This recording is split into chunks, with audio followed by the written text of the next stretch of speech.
ಆತ್ಮೀಯ H16 news ಅರ್ಥಾತ್ ಸೀತಾರಾಮ್ ನ್ಯೂಸದ ವೀಕ್ಷಕರೇ, ನಾನು ನಿಮ್ಮವ ಎಂ ಆಯುಧ ಮಲ್ಲಪ್ಪ ಜೊತೆವರು. ತಾವು ಈಗ ಸುದ್ದಿಗಳ ಲೋಕಕ್ಕೆ ಎಂಟ್ರಿ ಹೊಡಿತಾ ಇದ್ದೀರಿ. ಈ ಸುದ್ದಿಗಳನ್ನು ಪ್ರತಿಯೊಂದು ನೋಡೋ ಜೊತೆಗೆ ನಿಮ್ಮ ಅಭಿಪ್ರಾಯಗಳನ್ನು ಹಂಚ್ತಾ ಇರಿ. ಯಾಕಂದರೆ ಈ ಸುದ್ದಿಗಳು ನಿಮಗಾಗಿ, ನಿಮ್ಮ ಬದುಕಿಗಾಗಿ, ನಿಮ್ಮ ವೈಚಾರಿಕೆಗಾಗಿ, ನಿಮ್ಮ ತಿಳುವಳಿಕೆಗಾಗಿಯೂ ನಿಮಗೂ ಗೊತ್ತು. ಜೊತೆಗೆ ನಮಗೂ ನಿಮ್ಮೊಂದಿಗೆ ಇದೊಂದು ಮಾತಾಡುವಂಥ ಜೊತೆಗೆ ಸುದ್ದಿಗಳನ್ನು ಬಿಡುವಂಥ ಕೆಲಸ. ಈ ಕೆಲಸದಲ್ಲಿ ನಾವು ನಿಮ್ಮೊಂದಿಗೆ ಇದ್ದೀವಿ ಅಂತ ಹೇಳ್ತಾ ನೋಡ್ತಾ ಇರಿ ಸುದ್ದಿಗಳನ್ನು. ವಾಟರ್ ಸಪ್ಲೈ ಇದನ್ನು ಪತ್ರಕರ್ತರು ಭಾಳ ಒಳ್ಳೆ ರೀತಿಯಿಂದ ಇದನ್ನು ನೀವು ಹೈಲೈಟ್ ಮಾಡಬೇಕನ್ನೋದು ಒಂದೇ ವಿನಂತಿ. ಯಾಕೆಂದರೆ 12 MGD ರಾಕಸ್ಕೋಪ್ ಧರಣದ ನೀರು ಇರುವಾಗ,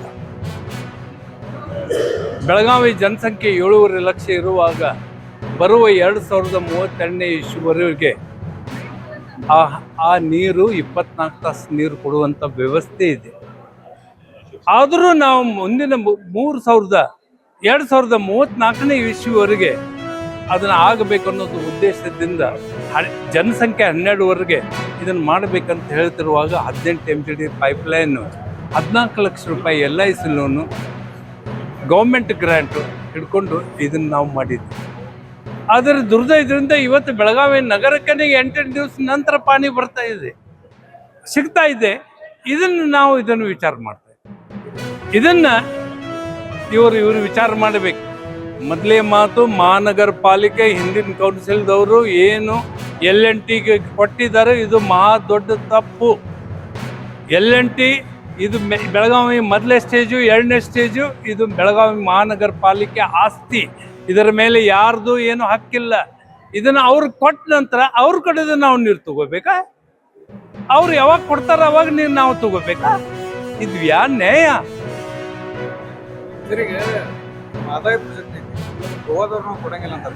ಒಂದು ಮಾತು, ಇವತ್ತಿನ 12 MGD ಅಲ್ಲಿ ನೀರು ಇರುವಾಗ, ಇಲ್ಲಿ 2 MGD ಇರುವಾಗ ಯಾಕೆ ನೀರು ಬರುವುದಿಲ್ಲ ಅನ್ನೋದೇ ನನ್ನ ಪ್ರಶ್ನೆ. ಇದು ಒಂದು ಪ್ರಶ್ನೆ. ಎರಡನೇದ್ದು, ಇಷ್ಟೊಂದು ನೀರು ಇರುವಾಗ ನೀವು ಒಂದು ಸರ್ಕುಲನ್ನು ಕಳಿಸ್ತೀರಿ. ಇಲ್ಲ, ನೀವಲ್ಲ, LNTದವರು. ಯಾಕಂದ್ರೆ ಈಗ ಹ್ಯಾಂಡ್ ಓವರ್ ಮಾಡಿಬಿಟ್ಟಿದೆ. ಇವತ್ತು ತುಮಕೂರಿಗೆ ಅಲ್ಲೇ ಇಲ್ಲೇ ಪೈಪ್ಲೈನು ಇದಾಗಿದೆ. ಅದಕ್ಕೆ ನಾವು ಬಿಡೋದಿಲ್ಲ. ಅದಕ್ಕೆ 3 ದಿವಸ 4 ದಿವಸ. To be very example, I am living in Hanuman Nagar. 5 6 ದಿವಸ 7 ದಿವಸ ನೀರು ಬರೋದಿಲ್ಲ. ಈ ಮೇಡಮ್ ಹೇಳಿದ್ರೆ 7 ದಿವಸ ಬರೋದಿಲ್ಲ. ಅದನ್ನೇ ಹೇಳ್ತಾ ಇದ್ದೀನಿ. Then how the raw water coming to the Indore, MES, Cantonment, Airport, KLE, KEB, Hindalga, ಈ ಥರದ ಸಂಸ್ಥೆಗಳಿಗೆ ಹೆಂಗೆ ನೀರು ಬರ್ತಾವೆ? ಎಲ್ಲಿದೆ? ಯಾವ ಪಾತ್ಲಿಂದ ಬರ್ತಾವೆ? ಇದನ್ನು ಹೆಂಗೆ ಬರ್ತಾವೆ ಅದನ್ನು ನೀವು ನೋಡಬೇಕು. ಯಾಕಂದರೆ ನೀವು ಎಲ್ಲ ಬಿಟ್ಕೊಟ್ಟ ನಂತರ ಇದನ್ನು ನೀವು ಕಾರ್ಪೊರೇಷನ್ ನೀವು ಅಲ್ಲಿ ಗಳಿಬಾರ್ದು. ನಾವು ಇವತ್ತು ಕೌನ್ಸಿಲಿಗೆ ನಾನು ಒಂದು ರಿಕ್ವೆಸ್ಟ್ ಮಾಡ್ತೇನೆ. ನೀವು ಅದನ್ನು ಹ್ಯಾಂಡ್ ಓವರ್ ಮಾಡಿದರೆ ಅದನ್ನು ತಗೊಳ್ಳಿ. ನೀವು ತಗೊಂಡ ನಂತರ ನೀವು ಮೇಂಟೈನ್ ಮಾಡಿರಿ. ಹೆಂಗೆ ನೀರು ಬರೋದಿಲ್ಲ ನೋಡೋಣ. ನಾನು 27 ವರ್ಷ ಕೆಲಸ ಮಾಡಿದ್ದೇವೆ. ಏನ್ರಿ unity centre of India, SOC communist, AIKKMS ರೈತ ಸಂಘಟನೆಗಳ ವತಿಯಿಂದ ಜಂಟಿಯಾಗಿ ಬೆಳಗಾವಿ ಜಿಲ್ಲೆಯಲ್ಲಿ ಏನು ಸರ್ಕಾರಿ ಆಸ್ಪತ್ರೆಗಳಲ್ಲಿ ಬಡ ಜನಗಳಿಗೆ ಸಿಗಬೇಕಾಗಿರ್ತಕ್ಕಂಥ ಸೌಲಭ್ಯಗಳು ಸಿಗ್ತಾ ಇಲ್ಲ, ಆ ಸೌಲಭ್ಯಗಳು ಕೊಡಬೇಕು ಅಂತ ಡಿಮ್ಯಾಂಡ್ ಮಾಡಿ ಬೇಡಿಕೆ ಇಟ್ಕೊಂಡು ಇವತ್ತು ಬಡ ಜನಗಳು ಹಲವಾರು ತಾಲೂಕುಗಳಿಂದ ಹೆಣ್ಣು ಮಕ್ಕಳು ದೊಡ್ಡ ಸಂಖ್ಯೆಯಲ್ಲಿ ಹೋರಾಟ ಬಂದಿದ್ದಾರೆ. ನಮಗೆ ಗೊತ್ತಿರತಕ್ಕಂಥ ಮಾಹಿತಿ ಪ್ರಕಾರ ಬೆಳಗಾವಿ ಜಿಲ್ಲೆಯಲ್ಲಿ, ಕರ್ನಾಟಕದಲ್ಲಿ ಅತಿ ಹೆಚ್ಚು ಬಾಣಂತಿಯರ ಸಾವುಗಳಾಗಿದೆ, ಅತಿ ಹೆಚ್ಚು ಶಿಶುಗಳ ಸಾವುಗಳಾಗಿದೆ.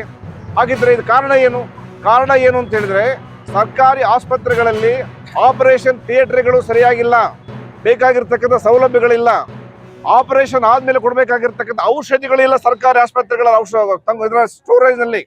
ಈ ಕಾರಣಗಳಿಗೋಸ್ಕರ ಇವತ್ತು ನಿನ್ನೆ ಮೊನ್ನೆ ಕೂಡ ಕರಡಿ ಗುದ್ದಿದರೆ ಸಾವುಗಳಾಗಿದೆ. ಆದ್ದರಿಂದ ಜಿಲ್ಲಾಡಳಿತ ಇದರ ಬಗ್ಗೆ ಗಮನ ಕೊಡಬೇಕು. ಬರೀ ಜಿಲ್ಲಾ ಆಸ್ಪತ್ರೆ ಅಷ್ಟೇ ಇಲ್ಲ, ತಾಲೂಕು ಆಸ್ಪತ್ರೆಗಳಲ್ಲಿ, PHCಗಳಲ್ಲಿ ಕೂಡ ಬೇಕಾಗಿರ್ತಕ್ಕಂಥ ಅವಶ್ಯಕ ಸರ್ಕಾರಿ ಡಾಕ್ಟರ್ಗಳನ್ನು, ವೈದ್ಯರನ್ನ ನೇಮಕ ಮಾಡಬೇಕು. ದಾದಿಯರನ್ನ ನೇಮಕ ಮಾಡಬೇಕು, ಔಷಧಿಗಳನ್ನು ಉಚಿತವಾಗಿ ಕೊಡಬೇಕು, BPL ಕಾರ್ಡ್ ಇದ್ದಂಥವ್ರಿಗೆ ಹೊರಗಡೆ ಕಳಿಸಬಾರದು, ಉಚಿತವಾಗಿ ಟೆಸ್ಟ್ಗಳನ್ನ ಮಾಡಬೇಕು. ಅದು ಮಾಡ್ತಾ ಇಲ್ಲ. ಎಲ್ಲಾ ವಿಷಯಗಳನ್ನು ಇವತ್ತು ಜಿಲ್ಲಾಧಿಕಾರಿಗಳ ಗಮನಕ್ಕೆ ತಂದಿದ್ದೀವಿ. ಜಿಲ್ಲಾಧಿಕಾರಿಗಳು ಕೇಳಿಸ್ಕೊಂಡಿದ್ದಾರೆ. ಎಲ್ಲಾ ಸಮಸ್ಯೆಗಳಿಗೆ ಪರಿಹಾರ ಹುಡ್ಕೋಣ ಅಂತ ಹೇಳಿದ್ದಾರೆ.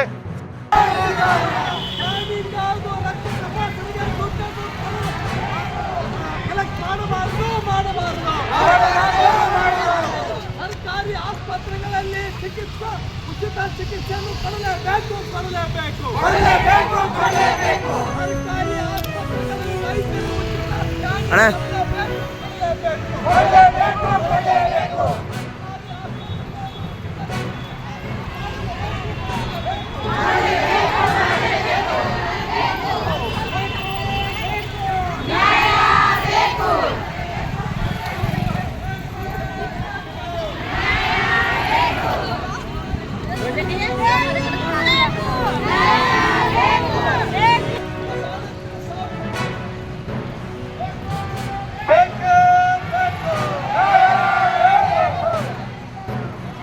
ಸರ್ಕಾರಿ ಆಸ್ಪತ್ರೆಯಲ್ಲಿ ವೈದ್ಯರನ್ನು ನೇಮಕ ಮಾಡಿ.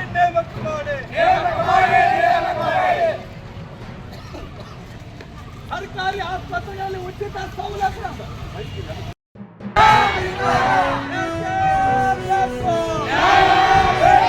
ಸರ್ಕಾರಿ ಆಸ್ಪತ್ರೆಯಲ್ಲಿ ನಡೆಸುವ ಬಾಲಂತಿನ ಸಾವುಗಳನ್ನು ತಡೆಗಟ್ಟಿ. ಜಿಲ್ಲಾ ಆಸ್ಪತ್ರೆಗಳಲ್ಲಿ ಆತ್ಮೀಯರೇ, ಎಲ್ಲ ಸುದ್ದಿಗಳನ್ನು ನೋಡಿದ್ರಲ್ಲ, ಏನು ಅನಿಸ್ತು ನಿಮಗೆ?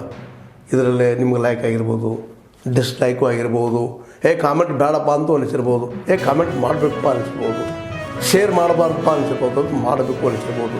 ಏನಾದರೂ ಆಗಲಿ ಶೇರ್ ಮಾಡ್ತಾಯಿರಿ, ಈ ನ್ಯೂಸ್ಗಳನ್ನ ಹಂಚ್ತಾ ಇರಿ, ಜೊತೆಗೆ ಇದಕ್ಕೆ ಸಬ್ಸ್ಕ್ರೈಬ್ ಆಗ್ತಾಯಿರಿ ಅಂತ ಹೇಳ್ತಾ H16 ನ್ಯೂಸ್ ಅರ್ಥಾತ್ ಹೇ ಸೀತಾರಾಮ್, ಇದು ಸತ್ಯದ ಕೈಗೆ ನಡಿ. ವಂದನೆಗಳು.